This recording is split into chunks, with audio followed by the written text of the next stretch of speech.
Hi everyone, and welcome to Creative Chelsea. If you like this video, please let me know by giving it a thumbs up or commenting below. If you want to see more of my videos, press the subscribe button and click on the bell for notifications. If you need any Stampin' Up! Products to make this card, you can visit my online store and the link is in the description box below.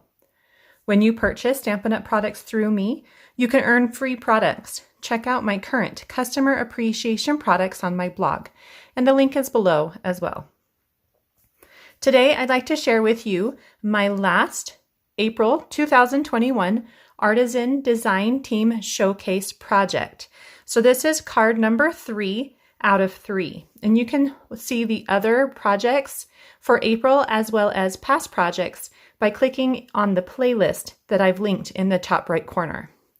Today's card is another fun interactive card, and this one is a shaker card.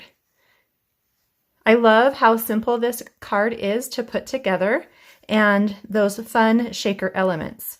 This card uses the Kangaroo & Company stamp set, and we've just got a little kangaroo here in the bottom right corner.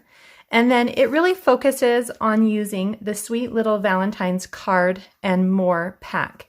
And this cute pack makes 10 cards. It comes with card bases that are printed and has some fun gold foil on them.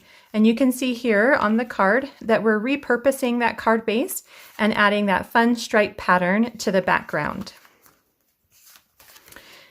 The pack also comes with these card layers, and we're going to be using these card layers to create the frame and the background element to our shaker card. And so I'm going to be walking you through how I did that today as well. And then it also comes with some fun printed envelopes. And I did use these on my first project, and so you can go ahead and see those by clicking on that playlist in the top right corner. So let's go ahead and get started. To create the shaker element for this card, you're going to need 3 of these card layers. You'll need 2 of the hearts and then 1 of the pool party. And we're going to be removing this middle piece. So let's start with that. And I'm going to do that by lining up this gold line with the outside edge of my cut guide. And that's going to help me just make sure I have an even amount all the way across. So I'm looking at right now, this scallop on the right side is sitting at just below a ½ inch. So I'm right around 7/8 of an inch. Oh no, not 7/8, 7/16 of an inch, I think is where we're cutting there. And so then I'm just gonna go up and come down. And I have a line here that is telling me where my cutting blade is going to be stopping. So I want to make sure that I don't go past that gold edge and that I leave maybe about 1/4 of an inch or so on each side. I'm going to go up just a little higher here. Okay, and then I'm going to rotate, do the same thing. I'm going to measure that gold line right along that inside edge, and the measurement is just a little bit smaller this time. So now I'm sitting more at 6/16 instead of 7. So I'm going to go ahead and place it there and then cut. And I'm going to stop at my previous cut line. So this line is lining up with that one and then coming down and cutting all the way down, but hopefully not into that gold, which I just did, but I'm not going to be cutting it off, so it will be okay. And then we'll do this again. This side will probably be close to the 7/16 again. Just kind of double checking and then cutting again. Going down to that cut line, you can see here that that's starting to remove that center piece. And then this last one will be 6/16. Just double checking that that gold line is lined up on this side. And then bringing your cutting blade into the center before you start cutting, because you don't want to cut your frame.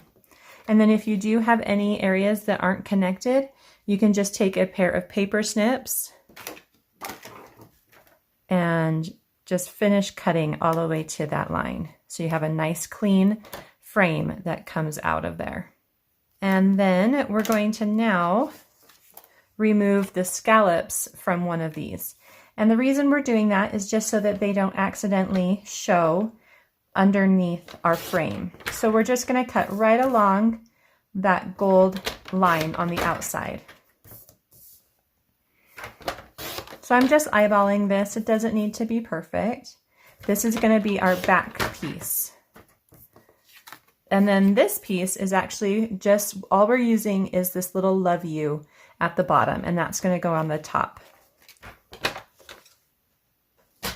So I have a window sheet, and it's been cut to fit nicely on the inside of my frame. And so I'm just going to go ahead and add that with some glue dots. I'm just going to add those glue dots to the corners of the window sheet.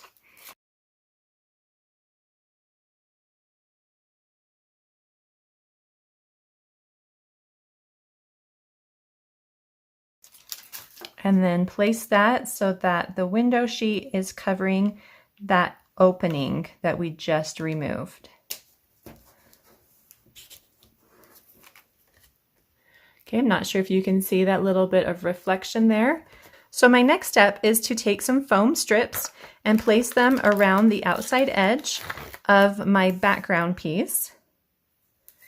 And I just really want these to go very close to the outside edge here. I don't want them to be too far inside.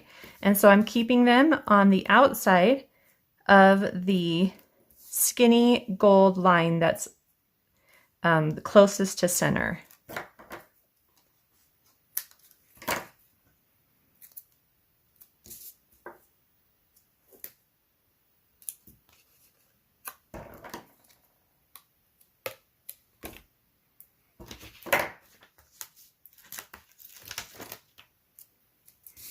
Now, when you're creating shaker cards, you want to make sure that these foam strips go all the way to the edge so you don't have any holes. If you're using an element inside that's small, they can sometimes come out of those seams. Luckily, we're using larger elements today, and so we're not going to have that problem. So you'll see here that when I put the frame on top, it covers those foam strips completely. So now I'm going to add my elements, and I want to make sure that they're all going the right way. So they have a front and a back, and I want the fronts up. And I have cut these cute little hearts from the Kangaroo dies. So there's a little heart die in there, and I've cut 5 of each color. And I've got Melon Mambo, Calypso Coral, Petal Pink, and Gold Foil. And I love how these colors all work so well together. And I've just pulled them from the pattern paper that we'll be using on the card as well. So once all those elements are in there, I can go ahead and remove my paper.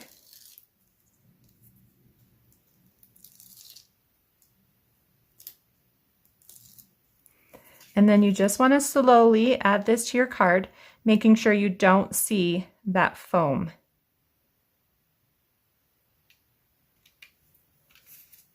Just like that. Now you may notice that you do see some white foam through these little tiny holes. And so what I did to make that so that it's not quite so noticeable and adds a little extra bling is I added some gold foil. And so to make this look a little more finished, we're going to add some of the gilded leafing inside of those holes.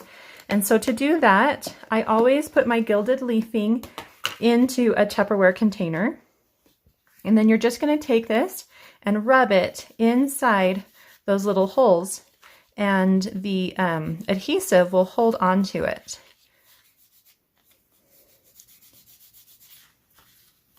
Just try to make sure to keep it inside that Tupperware so that you don't make a huge mess, because it can really get messy quick.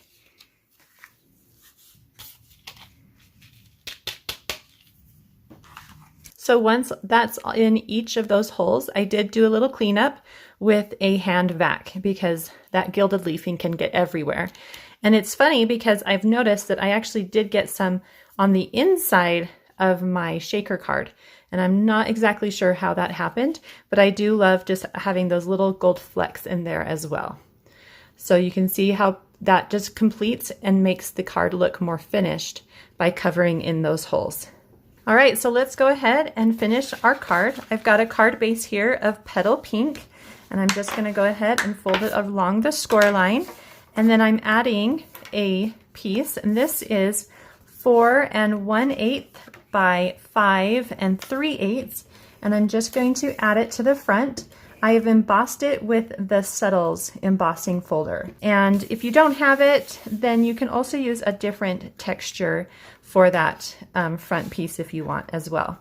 And then we're going to use the lined card base from the kit, and we're gonna just cut it right along that score line.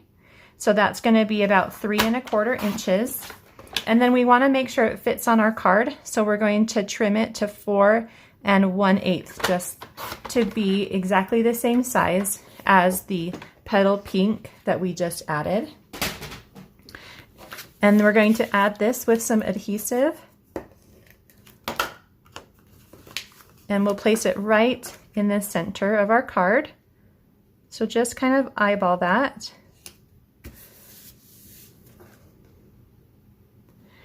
And now we're going to add our shaker element.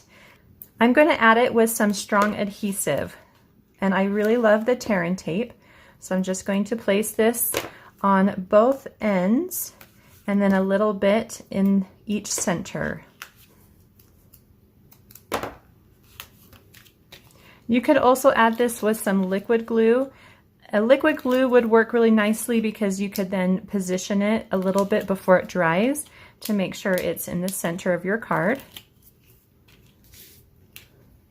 So what I'm looking for is just to center it in that window. So that window kind of goes at the top of the stripes and at the bottom. So that's what I'm looking for when I'm centering it, and that there's about even space on both the right and the left side.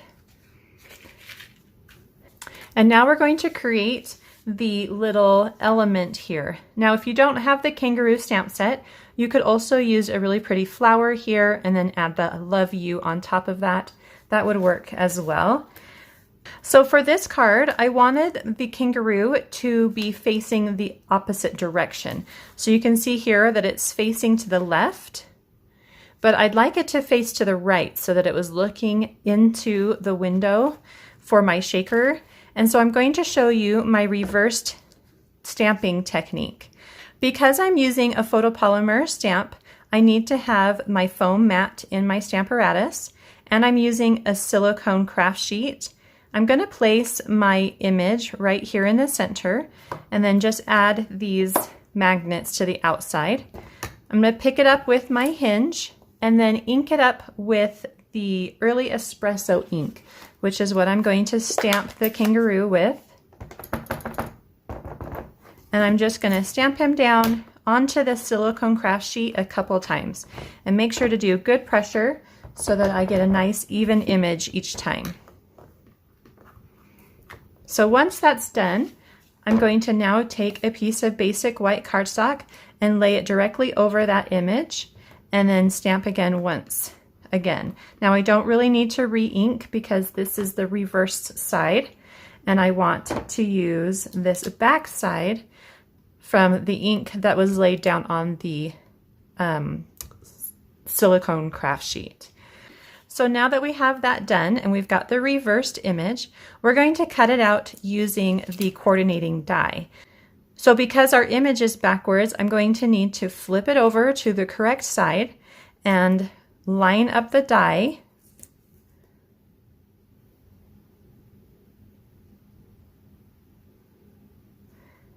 Use a little washi tape to hold it in place, and then I can run this through my Stampin' Cut and Emboss machine. So now you can see that I have a reversed image using both the stamp and the die. So now I'm going to color him in using the bronze and the ivory Stampin' Blend markers.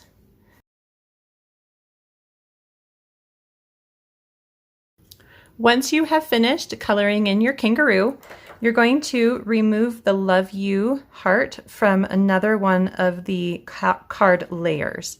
And you're just going to do that by fussy cutting right along the outside edge.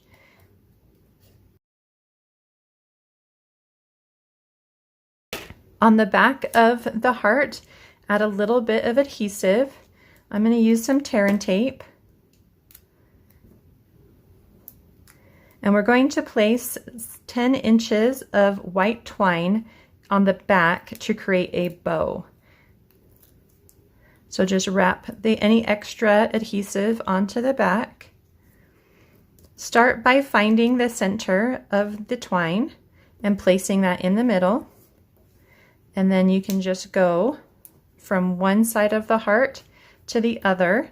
And we're going to do that back and forth on each end, and that's going to create a really cute double bow look. So I just like to use my finger to kind of wrap it around so that they're about even on each side, and then bring those tails down to create a really cute bow behind the heart. And now we're going to add this to our card with our little kangaroo. So a little bit of tear and tape on the back and place him in the corner. He's going to come off of the frame just slightly. And then we're going to add the heart with some tear and tape again. Place it over the twine, and that's just going to help hold everything in place so that it doesn't come off. Remove the paper, and then if you have any extra tear and tape that's coming outside of the heart, just fold it back on itself. And then you're going to place this right over the previous heart. And I'm noticing that my kangaroo is a little low, so I'm going to really carefully try to remove him and bring him up just a little bit more so that his feet are at the bottom and his head is above the heart. And then this is just going to go over that original heart right there to create a really cute little heart that the kangaroo is holding to say I love you. And then add some fun embellishments like these opal rounds to the corners of your card. Maybe place this one up here at the top of his head, and your card is all done. I hope you enjoyed watching me create this fun card today. If you're interested in seeing close-up images or written instructions, you can visit my blog, creativechelsea.com. Thanks so much for watching. Have a creative day. Bye.